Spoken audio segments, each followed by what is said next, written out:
இஸ்ரவேலின் தன் மத்தியில் நான் நடுவில் இருக்கிற இஸ்ரவேலின் தேவனாகிய கர்த்தரை நோக்கி என்ன கேட்கிறான்? தேவரீர் என்னை ஆசீர்வதித்து. அல்லேலூயா சொல்லுங்களேன். யாக்கோபு சொன்னா, நீ என்ன ஆசீர்வாதத்தால உன்ன விட மாட்டேன். அதே போல தேவரீர் என்னை ஆசீர்வதித்து என்ன கேட்கிறான்? என்ன கேட்கிறான்? என் எல்லைகள் என்னாச்சு? பெரிதாக்கி உமது கரம் என்னோடு இருந்து தீங்கு என்னை துக்கப்படுத்தாதபடிக்கு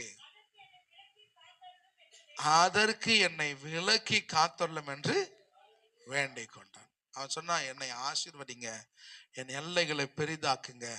அல்லேலூயா. உமது கரம் என்னோடு இருந்து தீங்கு என்னை துக்கப்படுத்தாதபடி காத்தருளுங்க. அல்லேலூயா. அவன் சொன்னது அந்த வார்த்தை எவ்வளவு அழகா இருக்கு. தேவரீர் என்னை ஆசீர்வதித்து